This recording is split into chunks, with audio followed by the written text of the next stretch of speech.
사람들이 마주치는 문제들이 있습니다. 그것은 죄, 저주, 마귀, 사망 등입니다. 그리고 이 죄, 저주, 마귀, 사망에 대해서 예수께서 승리하셨는데 이것에 대해서 살펴보고자 합니다. 많은 사람들이 예수님을 믿고 예수님을 전하기 위해 교회를 세우고 다른 나라 먼 곳까지 가는 이유는 무엇입니까? 그것이 무엇일까요?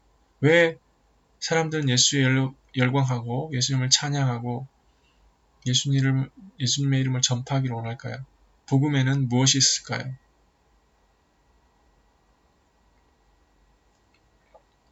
복음에는 사람으로서 또 인간이 해결할 수 없는 많은 문제에 대한 여러 가지 어떤 심각한 문제에 대한 정확한 해답이 있습니다. 정확한 길이 있습니다. 그렇기 때문에 사람들이 예수님을 따르고 예수님을 사랑하는 것입니다. 그러면 하나씩 사람이기 때문에 어쩔 수 없이 주어지게 되는 그런 문제들, 해결해야만 하는 문제들을 하나씩 살펴보고자 합니다. 첫 번째는 죄입니다. 어떤 사람은 죄에 대해서 예민하고 어떤 사람은 둔할 수 있습니다. 어떤 사람은 양심에 따라 살아가고 어떤 사람은 양심의 소리를 듣지 않습니다. 어떤 사람은 원칙을 세워 올바르게 살려고 하고 어떤 사람은 그런 규칙을 따를 필요가 없다고 생각합니다. 사람이 죄인일까요?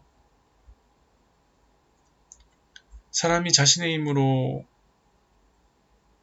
온전해질 수 있을까요? 온전함은 무엇일까요? 제 개인의 삶을 되돌아볼 때 제게는 죄가 있습니다. 저는 죄인입니다. 제가 제 삶을 되돌아볼 때 저는 분명히 죄인입니다. 일반적으로 죄는 양심이나 도리에 어긋난 행위, 잘못으로 인하여 벌을 받을 만한 일을 말합니다. 이것을 다룰 때 이런 정의나 개념 설명에 의하면 저는 죄인입니다. 왜냐하면 양심을 따르지 않을 때도 있었고 또 잘못을 하는 경우도 있었고 그 잘못으로 벌을 받을 만한 일을 한 적도 있습니다. 사람은 자기중심적입니다. 이것으로 인해 여러 문제가 발생합니다. 자기중심적으로 해석하고 자기중심적으로 말하고 또 그런 자기중심적인 말과 행동이 다른 사람에게 상처를 줄 때가 있습니다. 그리고 오해가 생기기도 합니다. 오해가 생기고 갈등과 시기, 다툼이 일어납니다. 사람들은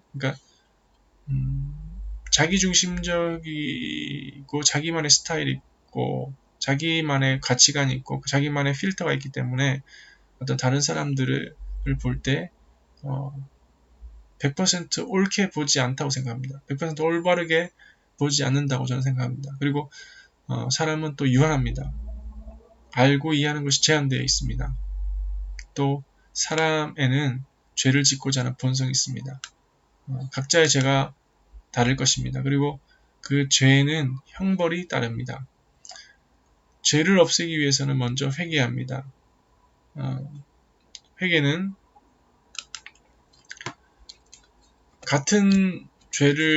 동일한 죄를 반복적으로 짓는 것을 그만두고 돌아서는 것입니다. 그 죄에서 돌아서는 것입니다. 복음에는 죄에 대한 답을 주고 있습니다. 우리는 성령의 능력으로 죄를 거부하고 죄에서 벗어난 삶을 살 수 있습니다. 예수님을 통해 죄를 끊고 죄에서 해방된 삶을 살 수 있습니다.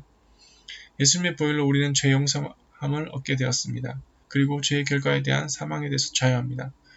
성경은 분명히 얘기하고 있습니다. 예수님의 보혈로 우리는 죄 용서함을 받았다고 말하고 있습니다. 죄 용서라는 부분, 죄를 지었는데 그 부분이 용서받았다. 죄의 결과로부터 해방됐다. 이 엄청난 일에 대해서 이런 결과에 대해서는 어떠한 이 결과를 낳게 한 어떤 원인이 있을 것입니다. 그것은 예수님의 희생입니다. 그리고 그 희생은 이미 벌어진, 역사적으로 이루어진 일인데 우리의 믿음을 이 사실에 대해서 우리의 믿음을 결합시키느냐 결합시키지 않느냐에 따라 그 결과가 달라집니다. 보혈에 대한 믿음이 있는 사람은 죄 용서함을 경험하고 거듭남과 구원함을 경험하게 됩니다. 자, 이제 말씀을 몇 군데 보겠습니다. 또 그의 이름으로 죄 사함을 받게 하는 회개가 예루살렘에서 시작하여 모든 족속에게 전파될 것이 기록되었으니 누가복음 24장에 나와 있는 말씀입니다. 예수님으로 인하여 죄의 사함을 받게 되고 또 그런 죄 사함을 받게 되는 회개가 있습니다. 그 회개, 이러한 죄 사함과 회개, 예수님의 이름은 복음이 되겠습니다. 그래서 복음이 모든 족속에게 전파되고 있습니다. 우리가 그리스도 안에서 그의 은혜의 풍성함을 따라 그의 피로 말미암아 구속 죄 사함을 받았으니 과거형으로 되어 있습니다. 예수님 안에 있다면 그 하나님의 풍성하신 은혜로 인하여 예수님이 오셨고 예수님의 그 보혈을 말미암아 죄 사함을 얻게 되었습니다. 그가 우리를 흑암의 권세에서 건져내사 그의 사랑의 아들의 나라로 옮기셨으니 그 아들 안에서 우리가 구속 곧 죄 사함을 얻었도다. 골로새서 1장 말씀에는 우리가 어둠의 권세에서 벗어났다고, 건짐을 받았다고, 구원받았다고 말하고 있고 그 사랑의 나라, 그 예수께서 계시는 사랑의 나라로 옮겨졌다고 말하고 있습니다. 그리고 예수님 안에 죄사함이 있다고, 그것들을 얻을 수 있고 경험할 수 있다고 분명히 말하고 있습니다. 그리스도 안에서 죄책감이나 정죄감을 가질 필요가 없습니다. 예수께서 우리를 죄에서 자유케 하셨습니다. 죄책감이나 정죄감을 가질 필요가 없다는 거에서 우리가 예를 들면 이제 반복적인 죄를 짓는다든지 아니면 주님께서 나의 죄를 용서하시니까 내가 마음대로 살아야 돼. 이건 아닙니다. 은혜로 우리를 구원하셨으니까 또 내가 내 마음대로 살면 주님께서 또 구원해 주시겠지. 이런 것은 아닙니다. 죄책감에서 벗어났다는 것은 그리고 정죄감에서 자유케 된다는 것은 먼저 철저한 회개가 필요합니다. 회개라는 것은 과거의 잘못을 잘못된 길로 다시 돌아가는 것이 돌아가는 것은 잘못된 길로 돌아가는 것은 회개가 아닙니다. 거기서 돌이켜서 이제 올바른 길로, 다른 길로, 옳은 길로 가는 것이 회개입니다. 예수께서 인류의 모든 죄를 짊어지시고 십자가에서 처리하셨습니다. 그 죄를 처리해버리셨습니다. 하나님은 우리를 참으로 사랑하셔서 예수님을 보내셨고 그 그리스도를 통하여 우리가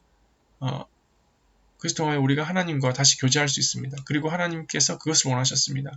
그리스도의 복음은 하나는 사랑을 가지신 하나님 아버지의 풍성하신 은혜로 인하여입니다.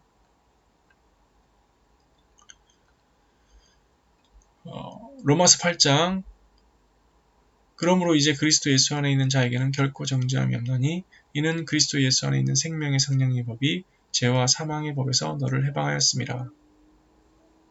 죄로부터 우리는 해방되었습니다. 그리스도 안에서 우리는 선을 행할 수 있고 그 선을 행할 수 있는 삶이 깨끗한 삶을 살 수 있는 것이 옳은 일을 할 수 있는 것이 얼마나 복된 일인지 모릅니다. 내가 만약 예수님 밖에 있다면 무엇이 옳은지 무엇이 그른지 잘 판단하지 못할 것입니다. 우리가 하나님 나라 밖에 있다면